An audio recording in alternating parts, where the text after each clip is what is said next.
Well, welcome to the second in our series on church capital campaigns. It's great to have you with us today, and we're going to have a wonderful session with today.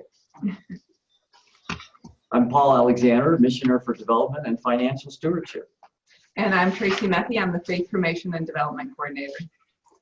And it's great to have with us again Dennis Green from Church Development. Dennis has been an amazing resource for the diocese and for really dioceses all over the United States. He's got 30 years of experience in working in capital campaigns, and we're just really blessed to have this partnership with them and to learn together more about capital campaigns. So Dennis, welcome. Well, it is a pleasure to be here. Thank you very much. My wife accuses me of participating in these videos just so that I can watch them over and over again. Now, you know, it's the United States, but it is also Canada and now Greece, too. I have a friend of mine who is a Greek Orthodox nun, and we've been friends since college. And she's invited me to help her run her capital campaign. So that's really turning out to be quite a cross-cultural experience. Well, that's good. So you can work in lots of multicultural congregations. That's good to know. Yeah, I like that. When this works in all congregations and all cultures, correct? Right. Well, it does. It's kind of funny. It's just it doesn't. The denominational differences, age, geographic, does not seem to matter. What really seems to matter is that we who seek to lead really take the attitude of the servant leader. So we've really got to be good listeners, and we have to tailor the campaign to the unique personality of the church. So it's, one size does not fit all. And, that's kind of a good segue into the topic for today. How do you prepare? The best way to prepare is really to engage and to listen. And I've done a couple hundred of these capital campaigns, and the more I do, the more I realize how much I don't know and how important that engagement and listening process is. Great.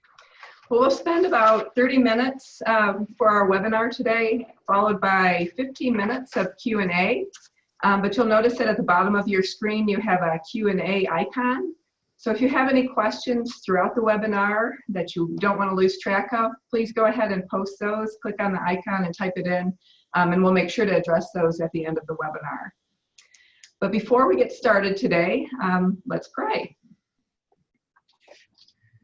Merciful and loving God, grant that by the indwelling of your Holy Spirit, we may be enlightened and strengthened for your service. Through Jesus Christ our Lord, who lives and reigns with you in the unity of the Holy Spirit, one God, now and forever. Amen. Amen.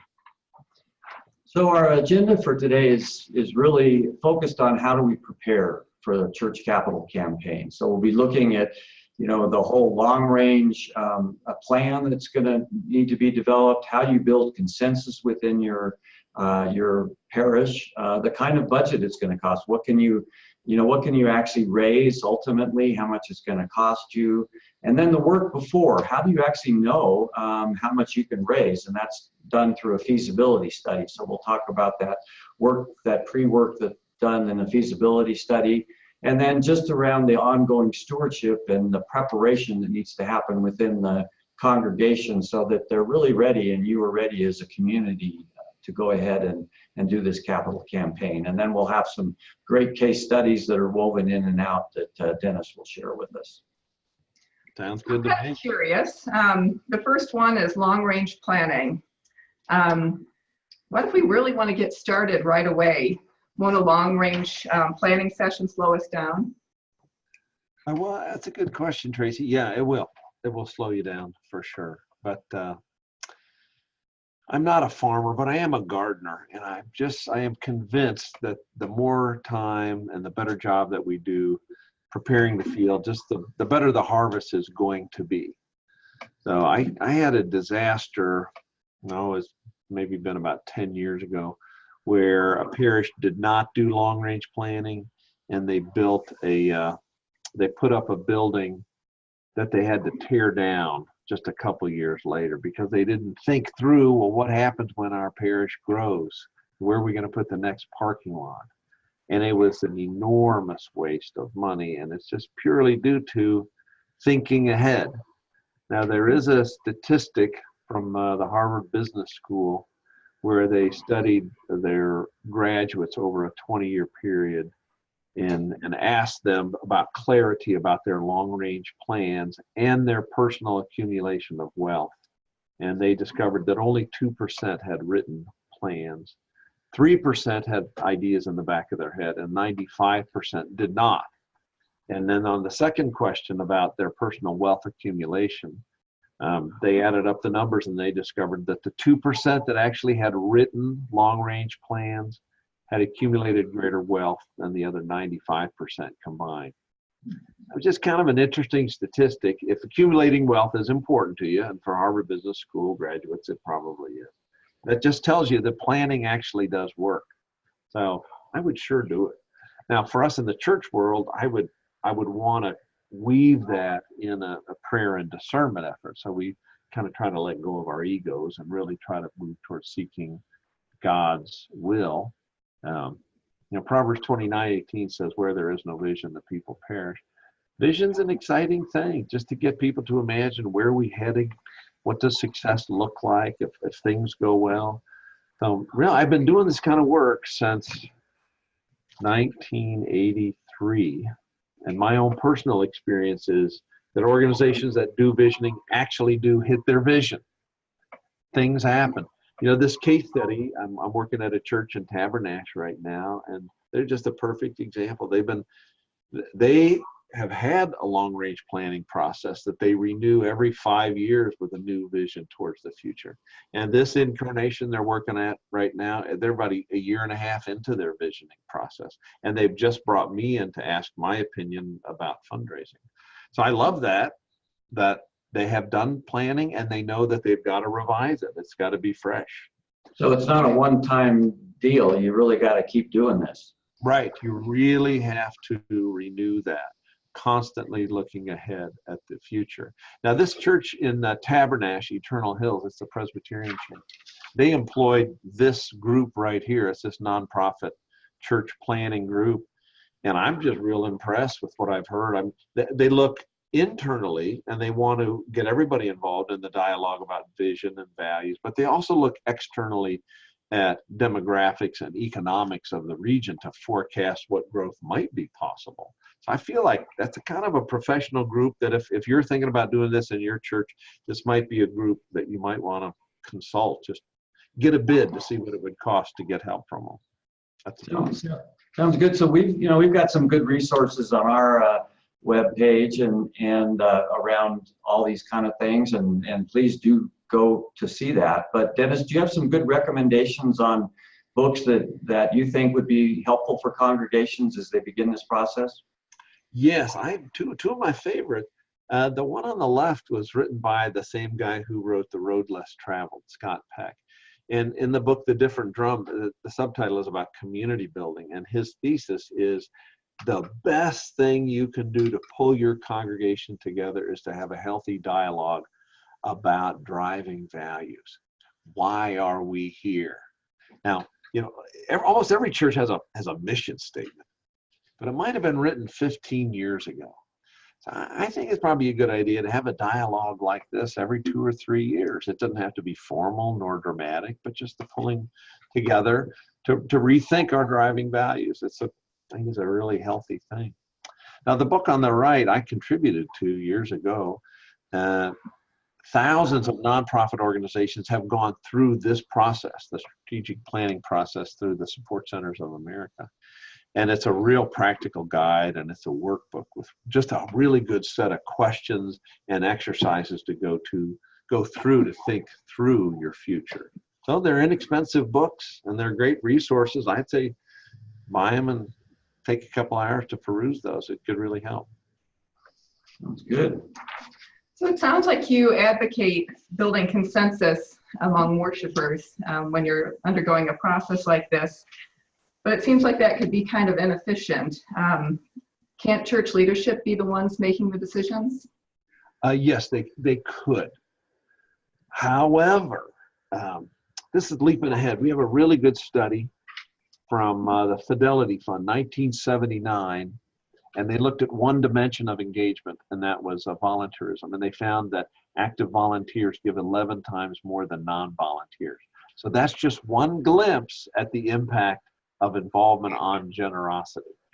Now, I think we can extrapolate out from that. I think engagement and consensus building increases generosity when somebody's involved in decision making. They see the value of the church in their life. So the church's mission statement really is an expression of their values. And we have a really odd research source. A guy put people who are generous into an MRI machine and then asked them questions about generosity. And he discovered that this key term, legacy, is a real important linkage to generosity. So when a person sees the church as part of the fabric of their life that lends meaning to their life and the legacy of their life, then they're much more likely to be generous. I know that's obscure, putting somebody in an MRI machine to talk about generosity. It's nuts, but I love that kind of stuff, and I feel like I learned from it. So what everybody can do, everybody who hears this, I mean, you can have a town hall meeting tomorrow, have it after church. It doesn't cost anything, doesn't take hardly any time. You just got to have a facilitator to manage it, so it's not your rector. Have a volunteer, have your senior warden or the chair of a committee be your leader and facilitate the thing. A flip chart to write down comments on it. So you can do that tomorrow to begin the dialogue. Another cheap thing is a SurveyMonkey. Doesn't cost anything now. And I would personally plan on doing that 4 times per year. This book in the bottom corner, Growing an Engaged Church, is just a book about ways to engage people. And we've got to really rethink what church is. It is not going to a movie to be entertained. I mean, a church really is supposed to be a community, a faith-filled community. And the way to do that is by engaging people. So it's not brain surgery, it just takes a little bit of time. Give some other examples too that around this consensus building that you've really been impressed with. Yes, yeah. This guy, Father Paul Turner, I worked in his church about 30 years ago, and I was just stunned. The first time I attended worship there, he just announced at the end of services, if you could all stick around for a few minutes, I just got a question I want to run by you. We're going to redo the east side entry to the church, and I'd just like your input. And you know how it is after church, half the people just run for the door like the building's on fire. But I'm one of those. That's how we are, The other half did stick around, and sure enough, we had a volunteer come in from this side, a volunteer from this side, and they met in the middle, and there was a flip chart and a microphone. And they had just asked the question, what do you want? What do you not want? And this is not a democracy. We're just asking for brainstorming here. But your committee members are listening to you, and we'll come back to you in a couple weeks after we've taken your input and done some financial forecasting.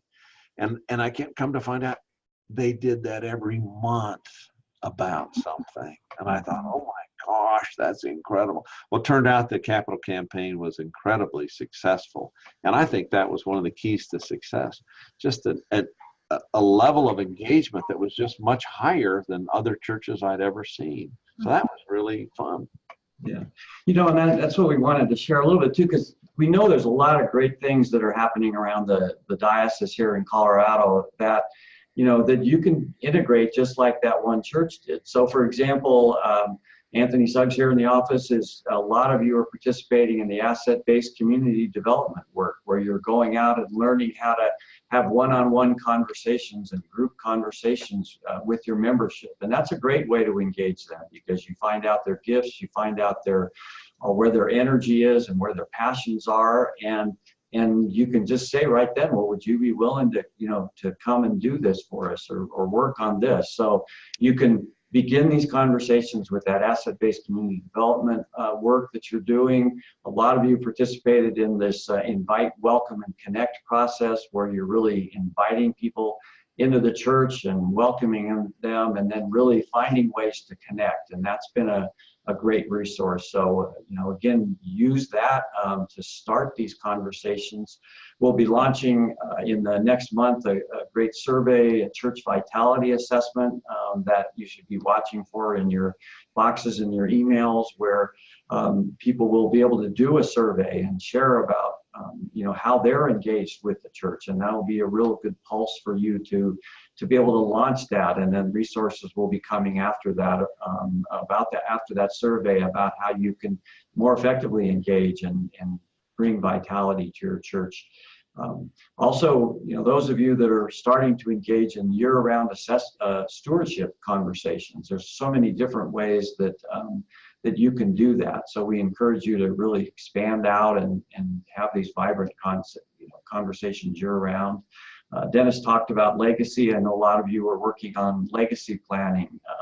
This is a great way to find out, where are people excited about the church, and why would they want to give their legacy and their future to the church. And then finally, of course, a lot of you are going through transition, and the great listening sessions that occur during that time is a great way to continue this engagement. So again, this doesn't have to be something new. It can be something that you weave into what you're already doing within the church. So we really encourage that.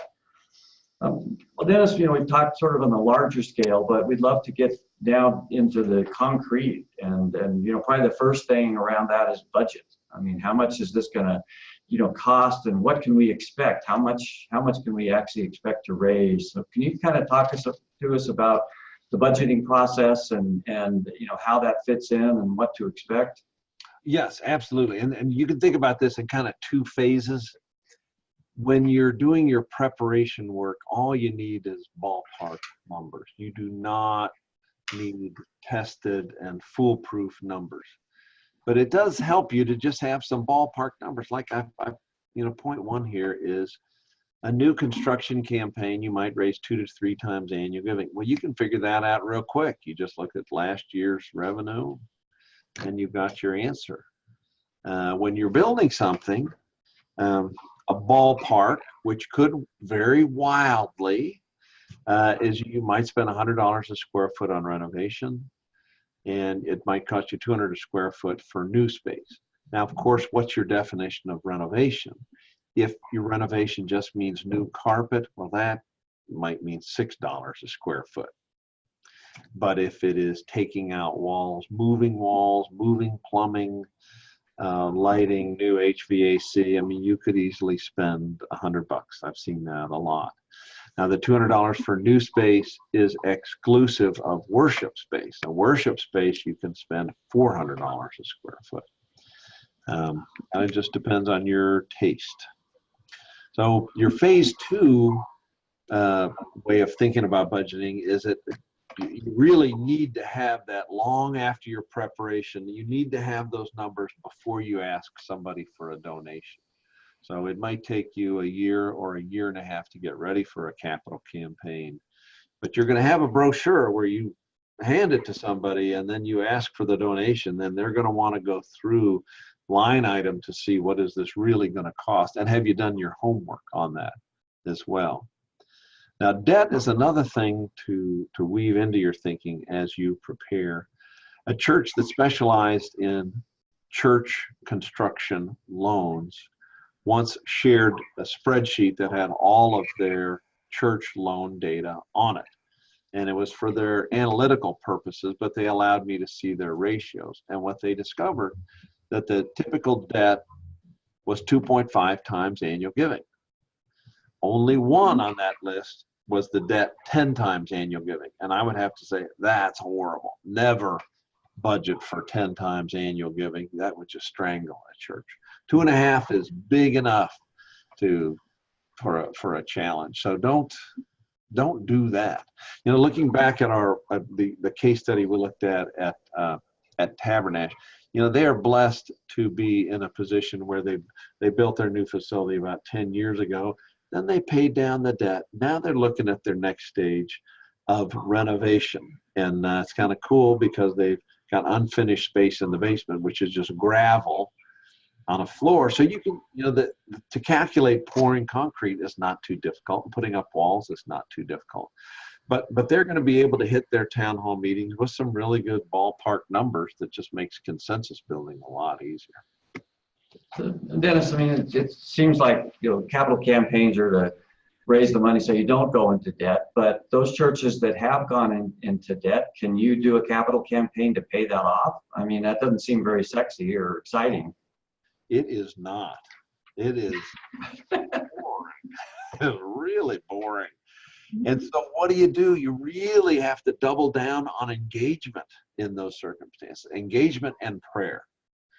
Now, usually, a renovation project just kind of sells itself. People just get so excited. But if you're just paying down debt, like the bottom line on this New Hope, we're working at a church down in Castle Rock, which we had the same kind of dialogue. How are we going to raise this money? Nobody wants to give to debt. Well, we raised over 100% of annual giving. You're going to probably raise 1.5 times annual giving for a debt campaign. And people were afraid and they were lamenting, and yes, it is expensive. Capital campaign national average costs about 10% of what you raise. That's just a national average. If you would like a book on it, let me know. At Church Development, we have all these church capital campaign resources, statistics, studies, all that kind of stuff. Now, we don't charge a percentage to serve a church, but if you average them all out, that's what the average. Our average is 4%. We usually raise $25 for every $1 that we're paid. But people were lamenting, we got to spend a lot of money, and will we be a success? Well, I've done many, maybe 100 debt campaigns, and you got to engage people. You got to focus on prayer, and then that third bullet, it really helps if you have something that's very attractive, some ministry or evangelism outcome. So it would do you well to think, what do we add to the pie to spice it up? Okay, so a little spice to make that work. What about endowment? Does that work for a capital campaign, or when do you, if you want to raise endowment for the future rainy day fund or something like that, how does that fit into the capital campaign strategy? Well, that is also extraordinarily boring as well. I'm very comfortable with boring subjects. There's a real interesting statistic that second bullet there. Usually 3% of your people are ready, willing, and able to give. So for decades, I was a member of the Planned Giving Society, and we'll go to those workshops. If you think this workshop is boring, go to a Planned Giving workshop. It's agony. Fall asleep in the first 8 hours of the 30 hours. It's just killer. But so at this point, we do not recommend that you do a standalone endowment campaign unless you have some sort of extraordinary need or opportunity. We recommend doing one automatically 12 months after your capital campaign.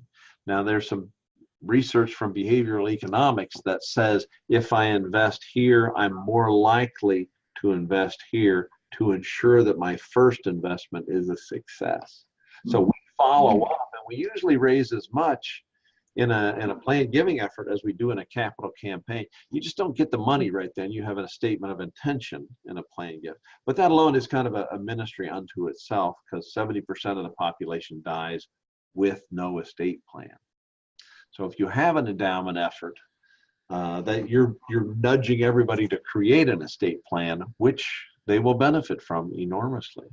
This case study, we were in Warren, Florida one winter for a legacy society, and we raised as much money in that effort as we did in the capital campaign just a year or so earlier, and it was really fun. It was a pleasure. And I remember we had gifts of diamonds, we had gifts of property. We even had a currency trader give us currency, real bills from another country that he had, and he said, well, this currency is now like this, but boy, if the economy turns around, this stack of bills here will be worth millions. We will accept that. Thank you very much. Great. So we've talked about building and renovation, and you said that people can get excited about renovation, although I think sometimes when we're talking about new roofs and parking lots and HVAC, that's not all that exciting. And then debt and endowment campaigns might be more challenging to get enthused about. But it seems like what really excites people is new ministry and building the church. Is it possible to do a standalone campaign for ministry? No, not really. The donor, the average person, just thinks of the ministry campaign is my weekly giving. I am giving so that the church can conduct its regular day-to-day activities.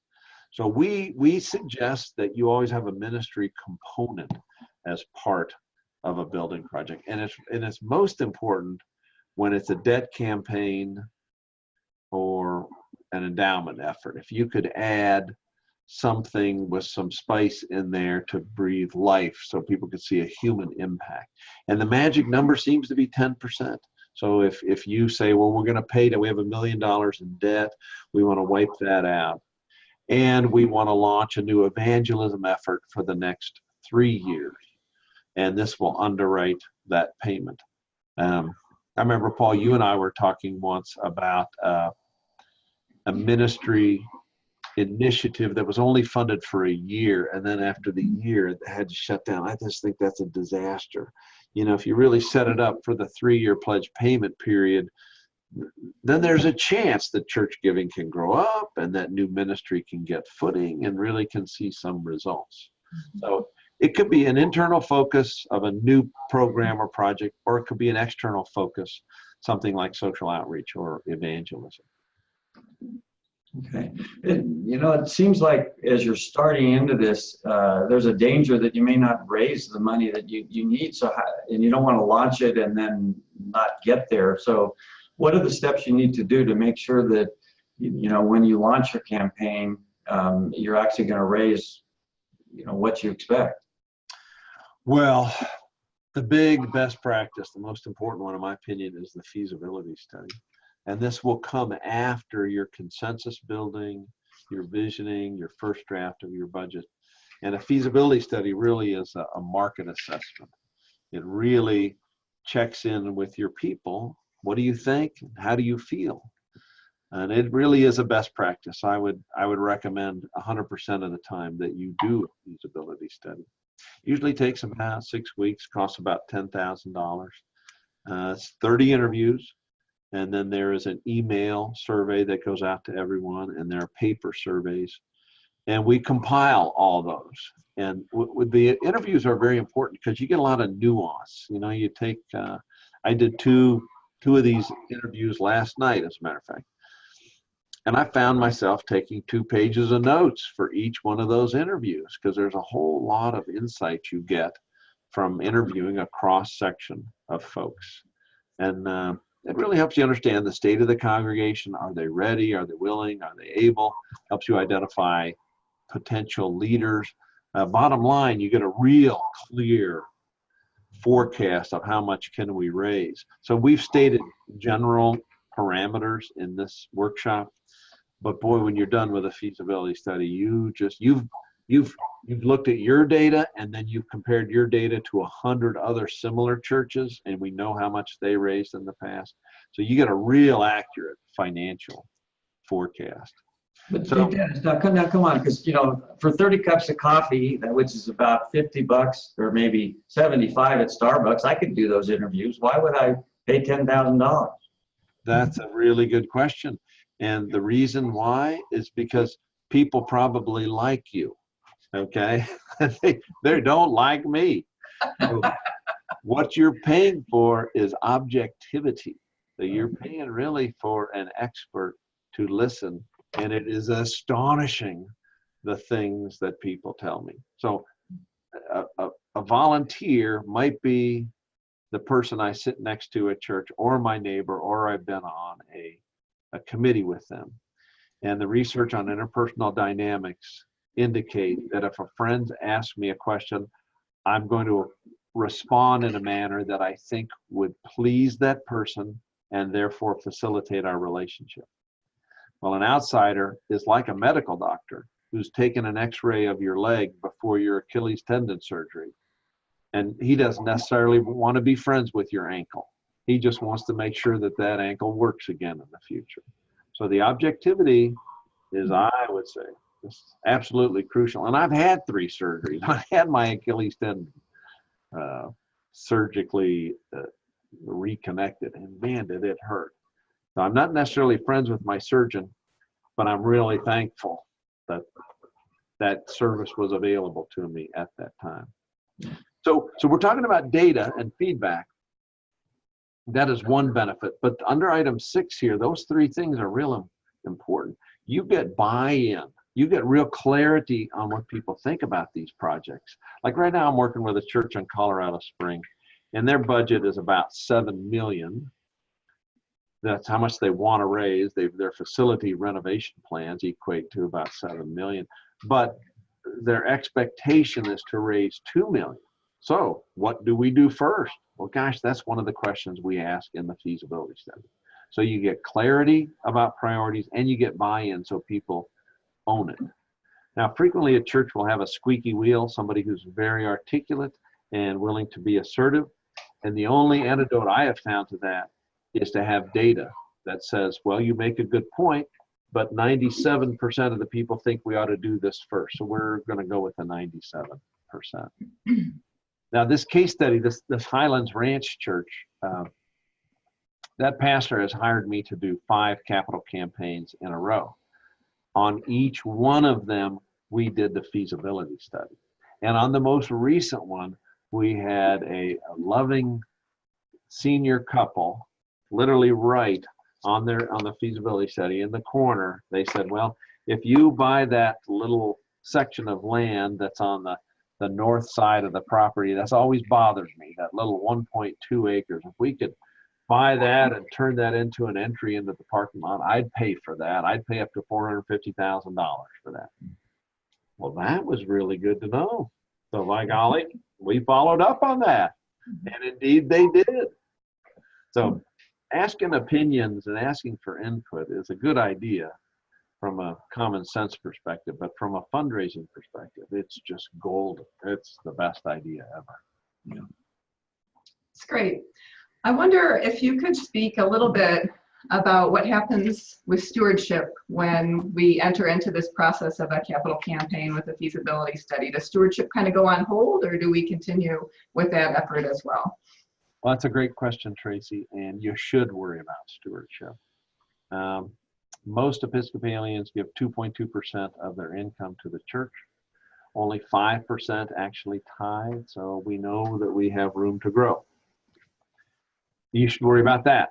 You should also worry if we have a capital campaign, will our weekly giving decline? So we are scared to death about that. We do not want that to happen in the least. So our advice is start now with stewardship education. Have a stewardship committee. They should be meeting year-round to create a culture of stewardship. There should be weekly bulletin inserts. Ideally, it would be great if you had monthly lay speakers, even if they were just video from your cell phone. Here's my 3-minute, my own personal conception of stewardship and God's blessings. Now, about half of all churches don't have an annual stewardship campaign. So if you're thinking about a capital campaign in the future, please start an annual campaign right this minute to get people in that groove. About 99% of the churches we work with have an increase in annual giving. But that 1% that has a dip, that happened because of the weakness in their culture of stewardship. Now, Dave Ramsey did a real interesting study on their students in Financial Peace University. They discovered their average graduate increased their giving to their church from 2% to 6%. And when they dug in to find out why, they discovered it was because those people made a deliberate decision about giving to their church. So we really want our capital campaigns to be very deliberate in discerning God's will, being full of gratitude, and making a deliberate decision on how much do I give to my church in my annual stewardship effort and in my capital campaign. You got to publicize how you're doing, and you've got to get feedback, and that can happen in your annual report. But let me summarize the whole thing is, it's work. Get working on it right now. Thank you. So can you share with us some simple examples of other churches and stuff that and how they did? And Yes. So I've got 3 here, and each of them increased annual giving by 15% or better in the midst of their preparation and conduct of a capital campaign. Isn't that incredible? I mean, think about that. 15%. What would your church do with that gift? A gift of an additional 15%. And I myself just think, well, it's the hand of God. It is a miracle. But, you know, God did give us a brain and arms and legs and tools to go forth and do our work. Each one of those churches worked at it. They had a plan and they worked a plan, and each one of them got a 15% increase. I think that's fantastic. It also says to me, you know, I knew each of these people. You can do it too. They're not superhumans. They're just like you and me. They just had a plan and they worked the plan. So increasing stewardship is absolutely possible. well, that's great. And looks like you got some other resources up there too. Well, I love this guy. I love Father Gardemo. We've done 2 capital campaigns at St. Thomas. It's not very far from my home. But they did each one of these preparation activities in advance of each of their capital campaigns. Father Gar knew it's time consuming, it's a pain in the rear, yeah, but it's just the absolute right thing to do. Now, we interviewed him to get his feedback, and we're not going to play the video right here, but we will have a link to his interview that can come out in the notes to this. Now, Tracy, are you planning on sharing the electronic connection to this webinar with folks? Yeah, we will share a recording of it on our website, as well as the slides and a link to this case study, so you can check it out afterwards. All right, great. So I don't see any questions that have been typed in yet. If you do have, we're pretty much on our time here, but if you do have a burning question, please type it in. And if you wake up in the middle of the night tonight and have one, please email Tracy or myself, or even Dennis directly, and we can get those answered for you. Now, a question I get all the time is, how much does this preparation work? How much does it cost, and how much time does it take? So I think a quick answer to both of those questions is that the planning process might cost you $2,000 or $3,000, and it may take up to a year. A feasibility study might cost you $10,000, and it might take you 6 weeks. Budgeting costs you nothing. It just takes somebody making some phone calls, and it might take a couple of weeks. But my personal history is the preparation work, it typically takes around a year for a church to get ready to a capital campaign, and the cost might be $12,000 to $15,000. That would be kind of normal. Mm-hmm. And could you speak a little bit about what kind of support a congregation can expect from a feasibility consultant? Yes. There are 2 kinds of consultants. Consultants that will tell you what to do, and then consultants that become really part of the staff of the effort. And my experience, having done this for several decades, is that usually people who work for the church work full-time or better, and don't have a whole lot of extra time available. So I would be inclined to hire somebody who's willing to put in the time to be the support person, to compile the surveys, to do the promotion, to do the printing, to do all the mundane tasks. Staff and volunteers seem to prefer that. And if you don't do that, you just got to have somebody who's a professional, who's willing to put in a fair amount of time, because it's a time-intensive activity. Even though I am paid to do this, I like the idea of hiring somebody that you're paying to do this, so that you can fire them if they don't do the job. Mm-hmm. And if you're not satisfied as a consumer, you should do that. Find somebody that is good. Of course, you want to check their references in advance to make sure they're good, but it is a lot like Sisyphus pushing that boulder up the hill every single day. but it's fun work. You know, I love this work. It's how I met my wife. I met a lot of friends. It's very, very fulfilling and fun and exciting. I'm kind of captivated by the idea of vision and imagining the future and the idea of prayer and discerning God's will. I think that's just a cool thing to do, whether it's in a capital campaign or your own life. I think it's just a cool idea. Absolutely. Well, thank you so much. It is my pleasure. It's my pleasure to be here. Tell us what's coming up next, Tracy? All right. We are taking a break next week on the 6th for Ash Wednesday, and we will resume our discussion about capital campaigns on the 13th. Same time, 12, so bring your lunch and join us. We're going to pick up where we've left off today, which is with feasibility study. So we're really going to be talking about how we mobilize the effort of a capital campaign. How do we ask people to commit to their pledges? How do we follow up on those pledges? What does the timeline look like? And lots of good stuff like that. Also, just about the volunteerism that's required within your congregation. So we hope you will join us. And in the meantime, please share this webinar with others who you think would benefit from it. Well, thanks again, Dennis. We really appreciate this partnership, and we'll see everybody in 2 weeks. My pleasure. Well, I look forward to seeing you then. All right, thank you. Bye. All righty. Bye-bye. Bye-bye.